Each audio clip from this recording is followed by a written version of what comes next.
और अगर इसको ऑप्शंस पे देखें तो करीब 150 का इसका लॉट साइज है और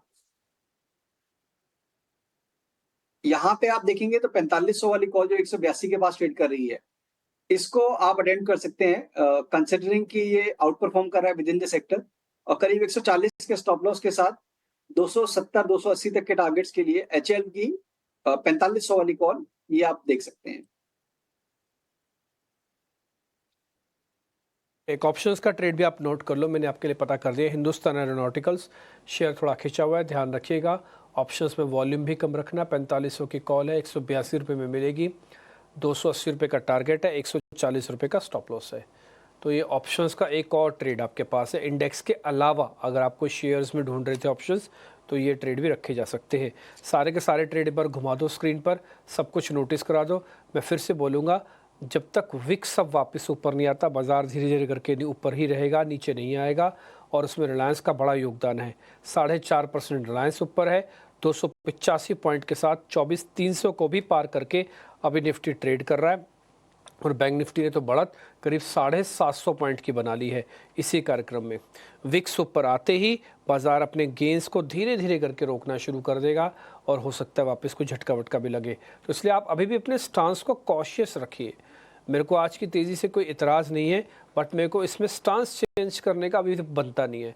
आप मेरे लिए 300 पॉइंट और भी चला देंगे ना, तब भी मैं अपना स्टांस चेंज नहीं करूँगा। तो बस मैं स्टांस अपना अभी भी कॉशियस बना के रखा हूँ। वजह आपको पता ही है कि अभी भी पहलगाम में जो भी हुआ उस पूरे मामले का अभी भी वो अनफोल्ड नहीं हुआ कि कैसे वो अनफोल्ड होगा पूरा का पूरा। ठीक है, एक दो शेयर बस मेरे को और पता करने हैं लास्ट में, बस मैं वो और पता कर लेता हूँ मैं। 1 मिनट सर, इस सीरीज़ के हिसाब से मेरे को एक बैंकिंग स्टॉक्स चाहिए। अब प्रॉब्लम ये है कि या तो मैं सरकारी बैंक पकड़ूँ एसबीआई, या फिर एक निजी बैंक पकड़ूँ। HDFC काफ़ी चल चुका है, कोटक काफ़ी चला हुआ बैंक है। मेरे पास जो ऑप्शन बचती है वो बचती है एक एक्सिस बैंक की या फिर ICICI बैंक की। एक बार इनकी रिकमेंडेशन सर इन दोनों पे। देखिए रिम्पी, अगर इस पूरी रिकवरी में बात करें, जैसे हमने बात भी की कि प्राइवेट बैंक्स ने आउटराइटली परफॉर्म किया है। अगर इन दोनों नामों में से बात करें एसबीआई और एक्सिस में, तो मैं कहूंगा कि आपको एसबीआई के साथ जाना चाहिए। क्यों? क्योंकि अगर आप देखेंगे तो एक बहुत क्लियर कट यहाँ पे भी आपको एक रिवर्सल पैटर्न फॉर्म होता हुआ नजर आएगा डेली चार्ट पे। उसका ब्रेकआउट, उसके बाद एक base formation long term averages के ऊपर बनाते हुए करीब करीब एक ट्रेंड लाइन का रेजिस्टेंस आएगा करीब 850 से लेकर 860 तक के जोन में। तो वहां तक की पोटेंशियल अभी नियर टर्म में मुझे नजर आता है कि एसबीआई में आपको देखने को मिल सकता है। तो यहाँ पे 795 795 इसके स्टॉप लॉस के साथ करीब 850 870 तक के टारगेट्स के लिए एसबीआई को आप लॉन्ग कर सकते हैं।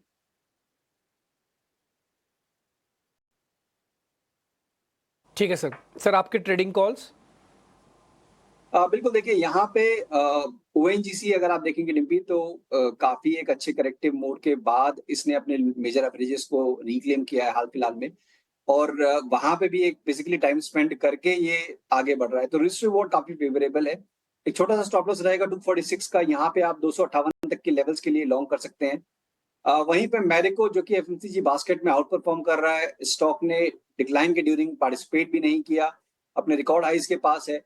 और इनफैक्ट मुझे लगता है कि ये next leg of up move के लिए भी तैयार है। तो यहाँ पे 742 तक के लेवल्स नियर टर्म में देखने को मिल सकते हैं।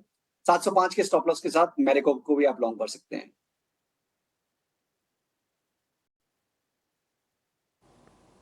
ठीक है सर, पॉइंट टेकन।